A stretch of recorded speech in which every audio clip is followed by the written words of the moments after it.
పూరా local. Welcome to Poora local. Greater Municipal Corporation GHMC విస్తీర్ణకు cabinet భేటీలో ఆమోదం లభించింది. ఈ మేరకు జీహెచ్ఎంసీకి ఓఆర్ఆర్ ను సరిహద్దుగా నిర్ణయించుకుంది. దీంతో హైదరాబాద్ మహానగరం దేశంలోనే అతిపెద్ద నగరంగా అవతరించనుంది. సీఎం రేవంత్ రెడ్డి అధ్యక్షతన జరిగిన కేబినెట్ సమావేశంలో హైదరాబాద్ శివారులో ఉన్న 20 మున్సిపాలిటీలు 7 కార్పొరేషన్లను జీహెచ్ఎంసీలో విలీనం చేస్తూ కీలక నిర్ణయం తీసుకున్నారు. ఇందుకోసం జీహెచ్ఎంసీ తెలంగాణ మున్సిపాలిటీ చట్టాలను సవరించడానికి మంత్రివర్గం ఆమోదం తెలిపిందని సమావేశం తర్వాత మంత్రులు అధికారికంగా ప్రకటించారు.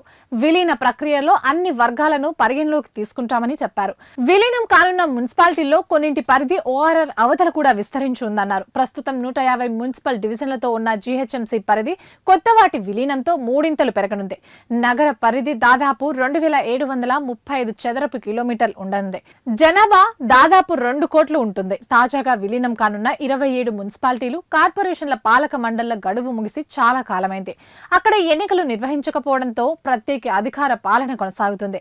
జీహెచ్ఎంసీలో 27 మున్సిపాలిటీలు కార్పొరేషన్ విలీన ప్రతిపాదనపై అధ్యయనం చేసి నివేదికతో కూడిన అభిప్రాయం చెప్పేందుకు బల్దియా కౌన్సిల్ ఆమోదం తెలిపింది. మంత్రివర్గం నిర్ణయం నేపథ్యంలో విలీన ప్రతిపాదనను జీహెచ్ఎంసీ కమిషనర్ కౌన్సిల్ ముందు ఉంచారు.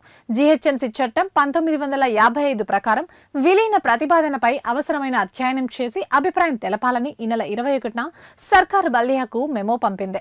దీంతో టేబుల్ ఎజెండాగా ఈ అంశాన్ని కౌన్సిల్లో ప్రస్తావించగా మెజారిటీ సభ్యులు ఆమోదం తెలిపారు.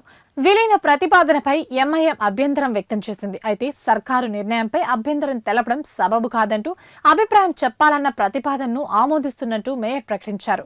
జీహెచ్ఎంసీ పాలక మండలి గడువు ముగిసిన తర్వాతే విలీనం జరుగుతుందని అధికారులు తెలిపారు.